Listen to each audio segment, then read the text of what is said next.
नमस्ते बच्चों, यह बिहार बोर्ड का क्लास 10th के लिए ये वीडियो होने वाला है और ये हम लोग का एक नया सीरीज स्टार्ट किए हम लोग 11 ऑब्जेक्टिव रोज़ यानी 11 ऑब्जेक्टिव रोज़ हम लोग देखेंगे और इसका समय है 8:30 बजे शाम में रोज़ आपको यूट्यूब पर देखने के लिए मिलेगा। ठीक है, क्लास 10th का 11 ऑब्जेक्टिव रोज़। तो चलिए आज का कुछ सवाल हम देख लेते हैं। सबसे पहला सवाल हम लोगों का देखिए बउआ क्या है सामने कि कौन सी, ये 4 ऑप्शन आपके पास है, इसमें से कौन सा सबसे छोटा प्राकृतिक संख्या है। इससे बहुत सारा सवाल आपसे पूछा जा सकता है। तो पहले समझ लीजिए कि प्राकृतिक संख्या है क्या। जैसा कि आपको मालूम होगा गिनती वाली संख्या प्राकृतिक संख्या कहलाती है। तो ये 1 से स्टार्ट होता है, तो 1 2 3 ये सब आपका क्या है, प्राकृतिक संख्या है। तो सबसे छोटा प्राकृतिक संख्या क्या हो गया, 1। सबसे छोटा प्राकृतिक संख्या 1। और अगर हम आपसे पूछे सबसे बड़ा प्राकृतिक संख्या तो आप नहीं बतला सकते हैं। क्यों?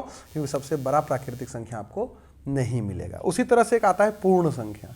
तो पूर्ण संख्या का क्या कॉन्सेप्ट है, वो 0 से स्टार्ट होता है, 0 1 2 3। ठीक है, तो हम बोलेंगे सबसे छोटा पूर्ण संख्या तो 0, सबसे छोटा पूर्ण संख्या 0, सबसे छोटा प्राकृतिक संख्या 1। क्योंकि ऑब्जेक्टिव में अगर सवाल पूछा गया आपसे सबसे छोटा प्राकृतिक संख्या, तो हो सकता है आपसे सबसे छोटा पूर्ण संख्या पूछ दे, तो आपको याद रखना है वो क्या होता है, 0 होता है। ठीक है, और सबसे बड़ा पूर्ण संख्या क्या आप बतला सकते हैं, तो बिल्कुल नहीं बतला सकते हैं। क्यों? क्योंकि हर एक संख्या में 1 जोड़ते जाइएगा आपको अगला संख्या मिलते चल जाएगा। तीसरा है बुआ पूर्णांक। पूर्णांक का क्या कॉन्सेप्ट है बुआ, नंबर लाइन से समझ सकते हैं। यहाँ 0 है तो इधर 1, इधर 2, इधर 3 और ये जाते जाएगा, और इधर -1 -2 ये भी जाते चल जाता है। यानी कि अब पूर्णांक के केस में ना ही आप सबसे बड़ा पूर्णांक संख्या बता सकते हैं, ना ही सबसे छोटा पूर्णांक बतला सकते हैं। ठीक है, ये याद रखिएगा, ना बड़ा ना छोटा। क्योंकि देखिए इधर माइनस में भी सबको आपको मिलते चल जाएगा छोटा छोटा छोटा, और इधर भी आपको बड़ा बड़ा मिलते चल जाएगा, तो फिर छोटा बड़ा इसमें बताना संभव नहीं है। ठीक है, साथ ही साथ आपको उस दिन हम बताए थे भाज्य संख्या। क्या बतलाए थे, भाज्य संख्या क्या होता है। तो भाज्य संख्या क्या होता है बुआ, जो 2 से अधिक से भाग लगे, ऐसा संख्या जो 2 से अधिक से भाग लगे। जैसे देखो 4 किससे किससे भाग लगेगा, 1 से, 2 से, 4 से। तो 2 संख्या से ज्यादा से भाग लगा, ये 3 से भाग लग रहा है, इसलिए क्या है, भाज्य संख्या है। जैसे 18 किससे किससे भाग लग जाएगा, 1 से, 2 से, 3 से और से, बस 3 मिल गया मतलब ये भाज्य। ज्यादा दिमाग ही नहीं लगाना, बिल्कुल ये 6 से लगेगा, 9 से लगेगा, 18 से लगेगा, तो इतना जोड़ने नहीं, 3 को मिल गया मतलब ये भाज्य संख्या है। उसी प्रकार अब देखिए हम लोग देखेंगे कि अभाज्य संख्या क्या होता है। ठीक है, हम पिछला वीडियो में बताए थे। तो अभाज्य संख्या क्या होता है, अभाज्य संख्या होता है कि भाई जो केवल 2 से भाग लगे, एक 1 से और स्वयं से, उसका तीसरा कोई गुणनखंड ना हो। जैसे कि 2, 1 और 2 से ही भाग लगेगा। अब हम उठाए 3 किससे भाग लगेगा, 1 और 3 से। आ रहा है समझ में कि नहीं? कोई भी संख्या ले लीजिए, 5 ले लीजिए, किससे भाग लेगा, बस इससे। तो ये सब क्या है, भाज्य संख्या है। अच्छा, अब हम यहां से आपसे 2 सवाल आपको बताते हैं। सबसे छोटा भाज्य संख्या, तो सबसे छोटा भाज्य संख्या 2 हो गया। ठीक है, और सबसे छोटा अभाज्य संख्या कौन, 4। खुद देख लीजिए गिनती कहां शुरू होता है, 1 2 3 4। ध्यान से समझ लीजिएगा आप। 1 के बारे में हम पिछला वीडियो में भी आपको बताए हैं, ये ना भाज्य होता है ना अभाज्य, तो इसको तो हटा दीजिए। 2 क्या है, अभाज्य संख्या। क्यों जी? क्योंकि अभी तुरंत बताया किससे ही भाग लग रहा है, 1 से और 2 से। 1 और स्वयं से भाग लगे अभाज्य, तो यही ना सबसे छोटा अभाज्य संख्या है। तो सबसे छोटा अभाज्य संख्या ये हो गया। अब 3 देखो क्या है, अभाज्य ही है, 1 और 3 से भाग लगा। 4 क्या है, भाज्य संख्या है। किससे भाग लगा, 1 से, 2 से, 4 से। कैसे भाज्य है, तो 2 से ज्यादा से भाग लग गया। तो सबसे छोटा अभाज्य संख्या क्या हो गया मेरा, 4। और सबसे छोटा भाज्य संख्या हो गया 4, और सबसे छोटा अभाज्य संख्या हो गया 2। हम एक चीज और बताए थे, 2 क्या है, 2 हम लोगों का सम संख्या भी है ना, 2 सम संख्या भी है। तो 2 को हम सम अभाज्य संख्या भी बोलते हैं। 2 मात्र एक ऐसा सम संख्या है जो अभाज्य भी है।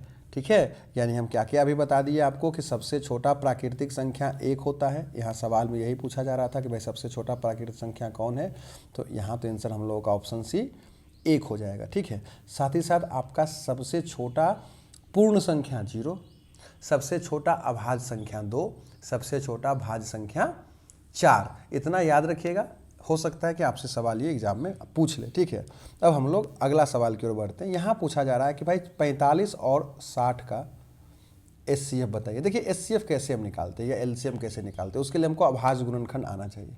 ठीक है, हम क्या करते हैं, दो संख्या यहाँ दिया गया है वो 45 और 60, तो इस दोनों का एचसीएफ और एलसीएम कैसे निकालते हैं हम एक बार आपको समझा देते हैं। 45 का आप क्या कीजिए, अभाज्य गुणनखंड कीजिए। अभाज्य गुणनखंड यानी अभाज्य संख्या से ही भाग लगेगा। जब अभाज्य गुणनखंड कीजिएगा तो सबसे पहले आप 2 से भाग लगाने का प्रयास कीजिए। जो भी संख्या का आप अभाज्य गुणनखंड कर रहे हैं, 2 से अगर भाग लगा तो ठीक, नहीं लगा तो 3 से लगाइए, 3 के बाद 5 से लगाइए, क्योंकि 4 से आप भाग नहीं लगा सकते, क्योंकि 4 अभाज्य नहीं, हमको भाग सिर्फ अभाज्य से ही लगाना है। ठीक है, भाग हमको सिर्फ अभाज्य संख्या से लगाना है। 5 के बाद नहीं लगा तो 7 के पास जाइए, 7 के बाद फिर क्या है, 8 तो नहीं है, 9 नहीं है, 10 नहीं है, 11 के पास जाइए, फिर 13 के पास जाइए, फिर आगे आप जा सकते हैं। हालांकि इतना से आपका काम हो जाएगा। ठीक है, तो अब आइए यहाँ देखो, 2 से तो भाग लगे या नहीं, हम क्या सिखाए कि 2 से भाग लगाओ, 3 से भाग लगाओ, 5 से लगाओ, 7 से लगाओ, ऐसे करके आगे बढ़ो। तो हम 2 से चेक कर रहे हैं, तो 2 से तो भाग नहीं लगा, तो हम 3 से भाग लगाएंगे, तो 3 से जब इसको भाग लगाएंगे तो क्या हो जाएगा 15, फिर इसको 3 से भाग लगाइए 5। अब ये 5 जो आया 3 से तो भाग नहीं लगा, तो इसको हम क्या करेंगे 5 से भाग लगाएंगे। क्योंकि क्या सिखाया भी देखो, जब 2 से भाग ना लगे, 3 से भाग ना लगे तो 5 से भाग लगाओ, तो 5 से भाग लगाया गया, तो जब 5 से भाग लगाए तो 1 आ गया। जब 1 आ गया तो आपका काम हो गया। आप क्या लिखिएगा, 45 बराबर 3 गुने 5। समझे कि नहीं समझे, ये क्या है, ये होता है बउआ, ये कहा जाता है कि हर भाज्य संख्या को, 45 क्या है, भाज्य संख्या है, हम हर भाज्य संख्या को अभाज्य संख्या के गुणनफल के रूप में लिख सकते हैं। 45 एक भाज्य संख्या है, हम उसको क्या किए, गुणा के रूप में लिख दिए, और गुणा के रूप में जो लिखे हैं वहाँ क्या संख्या है, सिर्फ अभाज्य संख्या है। तो अभाज्य गुणनखंड को याद कीजिए, 1.2 में हम लोगों को बताया गया था कि हम हर भाज्य संख्या को अभाज्य संख्या के गुणनफल के रूप में लिख सकते हैं। यही अभाज्य गुणनखंड है और कुछ नहीं। ठीक है, तो अभाज्य गुणनखंड कर दिए। दूसरा संख्या देखिए हम लोगों का क्या है, 60 है। दूसरा संख्या देखिए 60 है, तो 60 का भी अभाज्य गुणनखंड करेंगे। तो जब हम 60 का अभाज्य गुणनखंड करेंगे, 2 से भाग लगाइए 30, ये 2 नंबर में भी सवाल दे देगा, ऑब्जेक्टिव में भी दे देगा, एचसीएफ एलसीएम वाला इसमें भी दे देगा।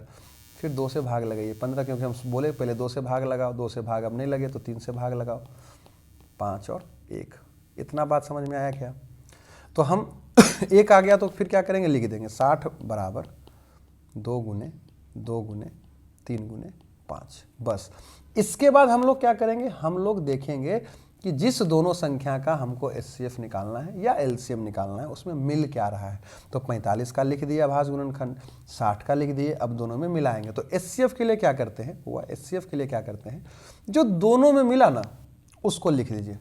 तो देखिए एगो 3 यहाँ है, एगो 3 यहाँ है, तो दोनों में 3 है कि नहीं, दोनों में 3 है कि नहीं, तो इस 3 के बदले हम यहाँ एचसीएफ में 1 3 लिख देंगे। अब देखिए दोनों में क्या, एगो 3 तो मिल गया, चलो इसको हम घेर ही देते हैं। ठीक है, इसको हम घेर देते हैं, ये 3 और ये 3 मान लो मिल गया। अब ये 5 और ये 5 मिला ना दोनों में, ठीक है, तो यहाँ एगो 5 आप लिख दीजिए गुना के रूप में। ठीक है, अब दोनों में कोई संख्या मिल रहा है क्या, हाँ अब नहीं मिल रहा है, आप खुद देख लीजिए।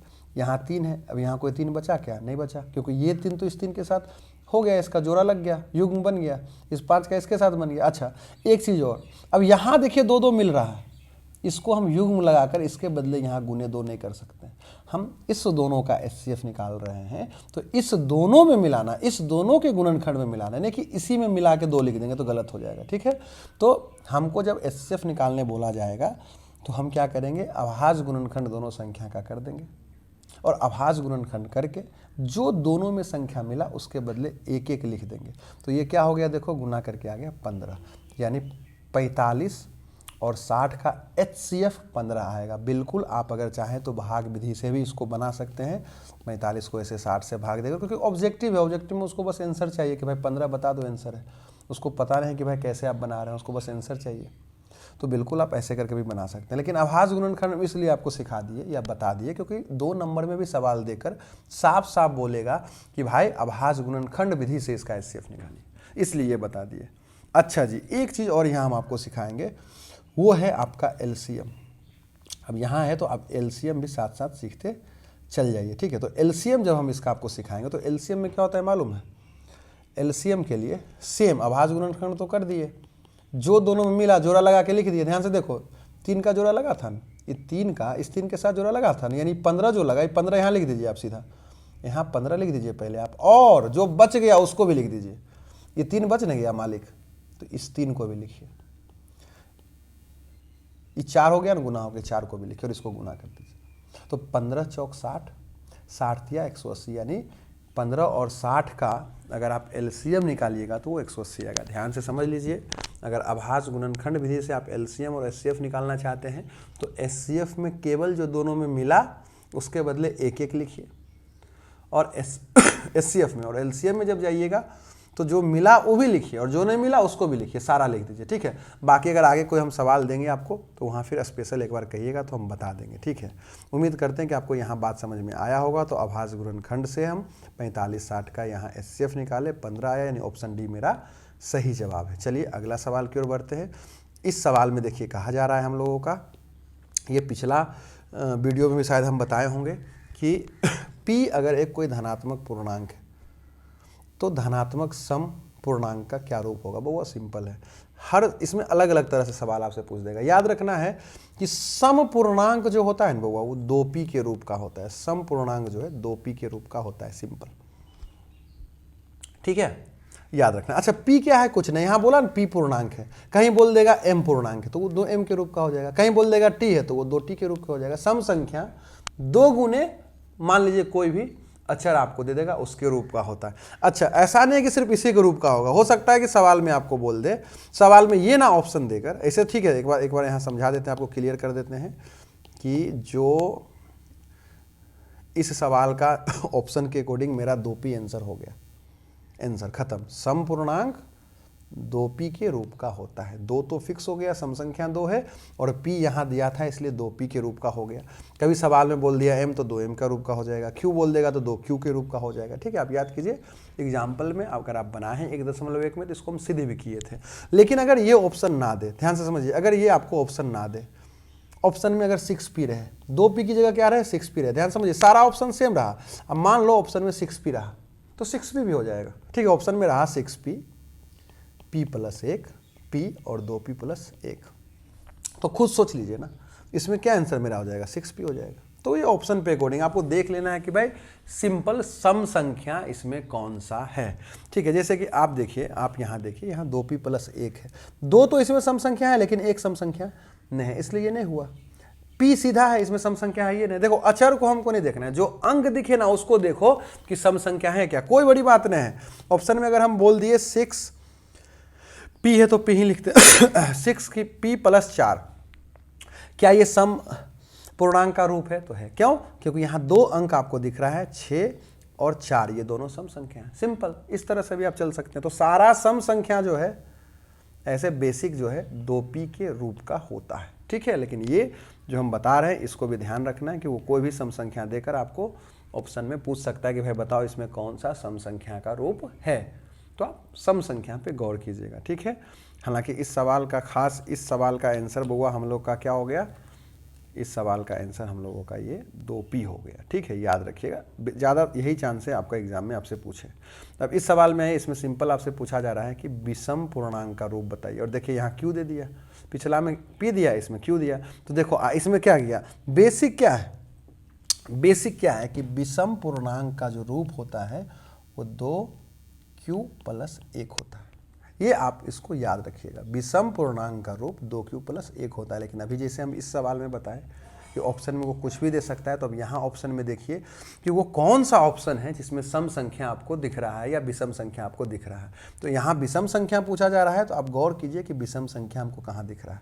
देखो इसमें 6 दिख रहा है अंक, और 6 क्या है, सम है, यानी ये ऑप्शन मेरा गलत है इस सवाल के लिए। इसमें देखो 6 और 2 दिखा, 6 भी सम है, 2 भी सम है, ये गलत है, ये मेरा आंसर हो गया। क्या है जी, क्योंकि 6 तो सम है लेकिन 1 दिखा ना विषम, इसलिए ये आंसर है। इसको देख लो, ये नहीं होगा, यानी ऑप्शन सी मेरा सही जवाब है, ठीक है, इस सवाल के लिए। चलिए अगला सवाल देखते हैं। इस सवाल में देखिए क्या कहा जा रहा है कि 2 संख्या का गुणनफल इतना है, एचसीएफ इतना है, एलसीएम बताइए। देखिए इसके लिए हम आपको थोड़ा सा हिंट किए थे लास्ट वीडियो में कि भाई 2 संख्याओं का एचसीएफ और एलसीएम को अगर हम गुना करें, किसी भी 2 संख्या का एचसीएफ एलसीएम निकाल के गुना करेंगे, तो जिस दो संख्या का एचसीएफ एलसीएम को गुना किए हैं निकाल कर, उसी के बराबर आएगा। मान लो अगर वो संख्या ए भी है तो ए गुने बी हो जाएगा। बात को समझिएगा, है कि नहीं। हम उस दिन भी बताए थे कि मान लो 15 और 18 का हम एचसीएफ और एलसीएम निकाले और उसको यहाँ गुना किए, ठीक है, एलसीएम और एचसीएफ निकाल कर गुना कर दिए इस दोनों का, तो वो 15 गुने 18 के बराबर हो जाएगा। समझे ना?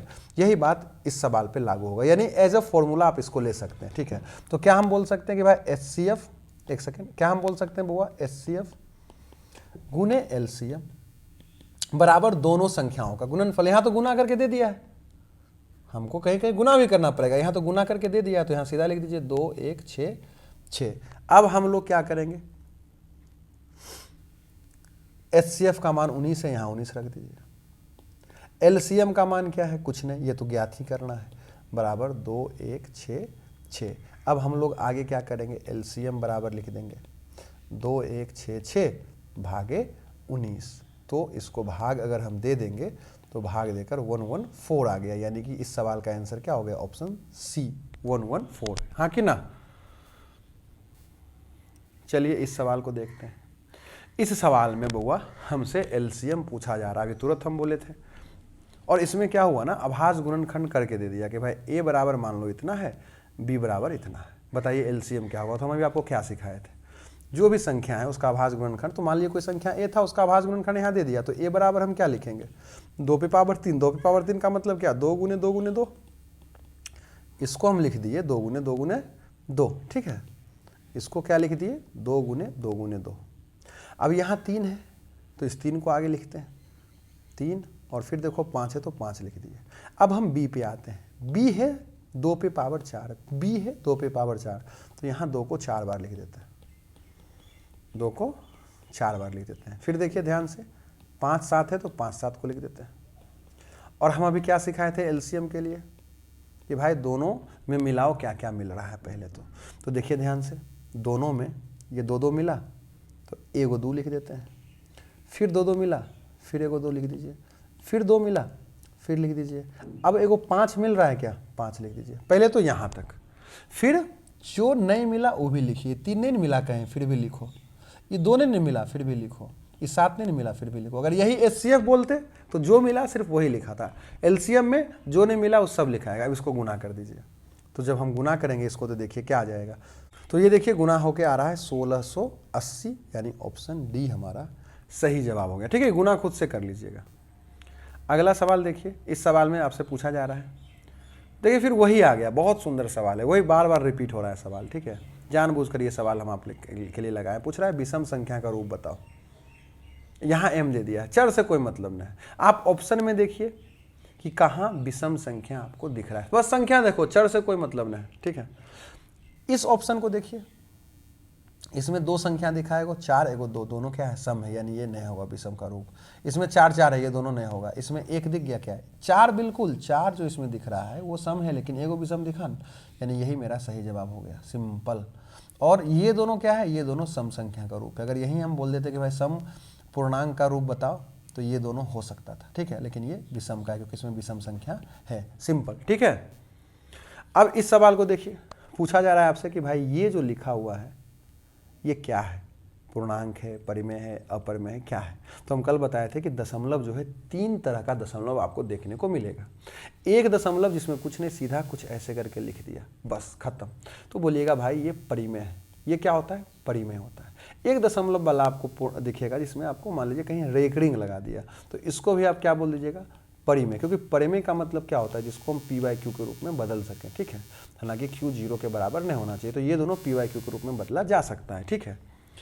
और एक दशमलव दिखेगा ऐसा वाला जहां आप रेकरिंग नहीं लगा सकते, वो खत्म ही ना हो रहा होगा, कुछ भी हो सकता है ऐसा, कुछ भी हो सकता है ऐसा, कुछ फिक्स पैटर्न नहीं आ रहा है। रेकरिंग हम किस पे लगाते हैं, जहाँ पैटर्न फिक्स हो, यहाँ पैटर्न फिक्स नहीं है। आप देखिए ना, यहाँ 10 आया, फिर 100 आया, फिर 1000 आया, फिर 10,000 आया, हो सकता है और 0 बढ़ता जाए, तो कहाँ आप रेकरिंग लगाइएगा।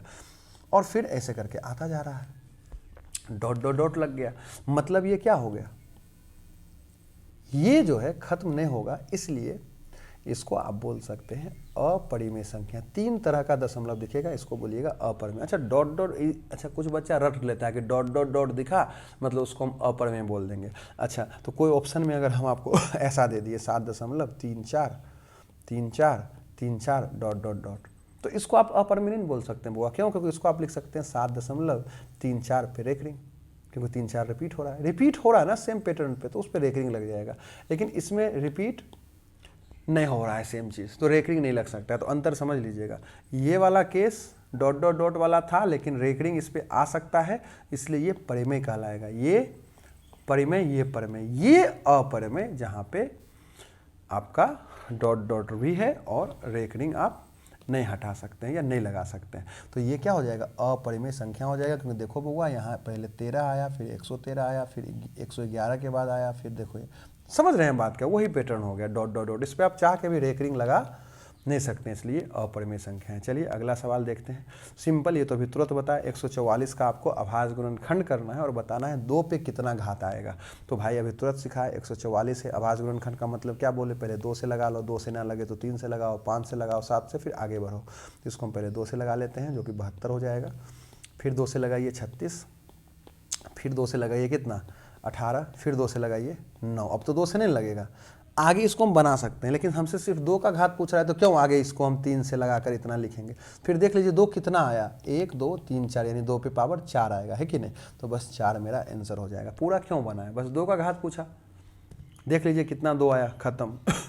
इस सवाल को देखिए, ये बहुत सुंदर सवाल है। कहा जा रहा है कि भाई ए और बी अभाज्य संख्या है, बताओ ए बी का एलसीएम क्या होगा। हमेशा जब हम कोई भी 2 अभाज्य संख्या आपको दे दें, जैसे 5 और 3 दे दिए, बोले भाई इसका एलसीएम निकालो, तो क्या होगा एलसीएम, इसको आपको गुना करना पड़ेगा। इसका एलसीएम का मतलब क्या है भाई, इसको गुना करो 15। अगर 2 अभाज्य संख्या आपको दे, कोई भी 2 अभाज्य संख्या देगा, उसका एलसीएम निकालने जाइएगा तो आपको क्या करना पड़ेगा, उस दोनों को गुना करना पड़ जाएगा, हाँ कि ना। इसलिए ए बी यहाँ दिया, तो ए बी को गुना कीजिए, क्या आया ए बी, इसलिए मेरा ऑप्शन सी सही है। ठीक है, सवाल समझ लीजिए एक बार फिर से, हो सकता है प्रॉब्लम हो। सवाल में कह रहा है कि ए और बी अभाज्य संख्या है, तो ए बी का एलसीएम क्या होगा। तो हम क्या बता रहे हैं कि जब भी 2 अभाज्य संख्या आपको मिले, उसका एलसीएम पूछे तो उसको गुना कर दीजिए, और एचसीएफ पूछेगा तो 1 फिक्स है। 2 या 2 से अधिक अभाज्य संख्या का एचसीएफ 1 होता है। एलसीएम गुणनफल, उसको गुना कर दीजिए, वही उसका एलसीएम हो जाएगा। ठीक है, आगे बढ़िए। इस सवाल में क्या कहा जा रहा है, इस सवाल में कहा जा रहा है कि सबसे छोटा भाज्य संख्या, सबसे छोटा अभाज्य संख्या का एचसीएफ क्या होगा। बहुत अच्छा सवाल है। तो सबसे छोटा भाज्य संख्या क्या होगा, अभी हम तुरंत बताए आपको 4, और सबसे छोटा अभाज्य संख्या क्या होगा 2, अभी तुरंत हम वीडियो के शुरुआत में बताए, यानी 2 और 4 का बोला एचसीएफ निकालो, 2 और 4 का क्या बोला एचसीएफ निकालो। तो हम चाहें तो 2 का अभाज्य गुणनखंड करके लिख सकते हैं 2 गुने 1, 4 को क्या लिख सकते हैं 2 गुने 2। एचसीएफ का क्या मतलब हुआ जो दोनों में मिले, दोनों में क्या मिला, सिर्फ एक 2 मिला, यानी 2 ही मेरा इसका एचसीएफ हो जाएगा। मेरा ऑप्शन बी सही जवाब है। आप बिल्कुल चाहेंगे तो भाग विधि से भी इसको निकाल सकते हैं, 2 4 का एचसीएफ है ना, लेकिन जैसे आपको समझ में आया, बस एचसीएफ पूछा आप निकाल। इसी का अगर एलसीएम आपसे पूछ देता है, ध्यान से समझिए हम क्या बोले। अब 1 सेकेंड, सवाल में तो पूछा एचसीएफ, चलिए ठीक है हम बता दिए कि 2 होता है, लेकिन अगर इसी में हम बोल दें कि भाई सबसे छोटा अभाज्य संख्या और सबसे छोटा भाज्य संख्या का एचसीएफ ने एलसीएम क्या होगा बताओ, तो एलसीएम में आप क्या कीजिएगा, संख्या तो वही रहेगा ना, सबसे छोटा भाज्य संख्या 4 और सबसे छोटा अभाज्य संख्या 2, लेकिन इसका एलसीएम पूछ दिया। तो 4 का मतलब देखिए क्या हो गया 2 गुने 2, हाँ कि ना, और 2 का मतलब तो खैर हो गया 2 गुने 1। तो जब एलसीएम निकालने की बारी आती है तो पहले जो मिला वो तो एक बार लिखेबे करता है, जो नहीं मिला वो भी लिखाता है 2, अरे 1 तो लिखने का कोई फायदा नहीं, चलिए आपके लिए लिख देते हैं, गुना करके क्या आया 4। यानी सबसे छोटा भाज्य संख्या और सबसे छोटा अभाज्य संख्या का एचसीएफ आपका आएगा 2 और एलसीएम आएगा आपका 4। ठीक है, अब देखिए 2 लगातार संख्याओं का मौसो क्या होगा। लगातार संख्या मतलब जैसे कि 16 और 17, कुछ भी 25 और 26 बोल रहा है, इसका मौसो क्या आएगा, तो इसका मौसो हमेशा हुआ 1 आता है। मौसो का मतलब क्या होता है जी एचसीएफ। ठीक है, ये तो आपको आना ही चाहिए, तो एचसीएफ 1 आएगा, याद रखिएगा। देखिए इस तरह का जो है ना लाइनिंग या पॉइंट, इससे कैसा कैसा सवाल पूछ देगा। एक पूछेगा कि भाई 2 या 2 से अधिक अभाज्य संख्या का एचसीएफ क्या होगा, तो आप बोलिएगा 1 होगा। आपसे पूछ देगा 2 क्रमिक सम संख्या का एचसीएफ क्या होगा, तो बोलिएगा 2 होगा। और जब बोल दे 2 लगातार संख्याओं का मौसो क्या होगा या एचसीएफ क्या होगा, तो वो 1 होगा, याद रखिएगा। ठीक है, क्रमिक सम संख्या का मतलब हम क्या बोल रहे हैं कि जैसे 16 है तो 16 के तुरंत बाद सम संख्या क्या आएगा 18, तो 16 और 18 क्या हो गया क्रमिक सम संख्या हो गया। इसी तरह से आपसे पूछ देगा कि 2 सह अभाज्य संख्या का एचसीएफ क्या होगा, तो 1 होगा। ठीक है, हम क्या क्या बोल दिए, दो लगातार संख्याओं का मौसो 1 याद रखना है, दो लगातार सम संख्या का एचसीएफ या मौसो क्या, तो दो लगातार का मतलब क्रमिक, उसको हम शुद्धता बोल सकते हैं, दो क्रमिक सम संख्या का एचसीएफ दो या दो से अधिक अभाज्य संख्या का अगर हम बोल दें कि भाई एचसीएफ क्या होगा तो 1 होगा। ठीक है, ये सब आपको याद रखना है। साथ ही साथ ये सहअभाज्य संख्या, दो सहअभाज्य संख्या या सहअभाज्य संख्या का एचसीएफ 1 होता है। ठीक है, इतना याद रखिएगा। आज के लिए इतना ही होगा, बहुत बहुत धन्यवाद। याद रखिए, भले ही हम बोल रहे हैं कि एक दिन में 11 ऑब्जेक्टिव डिस्कस कर रहे हैं, लेकिन अगर आप वीडियो देखते हुए यहाँ तक पहुँचे हैं तो आपको दिख गया होगा कि सवाल भले ही 11 था, लेकिन उस 11 सवाल के माध्यम से हम आपको कितना चीज़ बता दिए, कितना ऑब्जेक्टिव समझा दिए। ठीक है, तो इस वीडियो को आप लास्ट तक ज़रूर देखें, सारा वीडियो आप अपने एग्ज़ाम तक फॉलो कीजिए, बहुत आपको फ़ायदा मिलने वाला है। ठीक है, शुरुआत में बउआ हम चैप्टर बाय चैप्टर आपको ऑब्जेक्टिव देंगे। ठीक है, 15 को तो चैप्टर है, 1 से 2 महीना में सारा चैप्टर का ऑब्जेक्टिव आपको मिल जाएगा। फिर अंतिम जो 1-1.5 महीना बचेगा, क्योंकि 2-3 अभी 3-4 महीना तो है हम लोगों के पास, तो अंतिम जो आपका 1 या 1.5 महीना बचेगा उसमें पूरा किताब से 1 से 15 चैप्टर तक का ऑब्जेक्टिव फिर से हम लोग यहाँ करेंगे। ठीक है, एक एक फॉर्मूला पे भी हम लोग सवाल करेंगे, एक एक फॉर्मूला का भी हम वीडियो बना के आपको दे देंगे, चिंता नहीं करना है। चलिए फिलहाल आज के लिए बहुत बहुत धन्यवाद।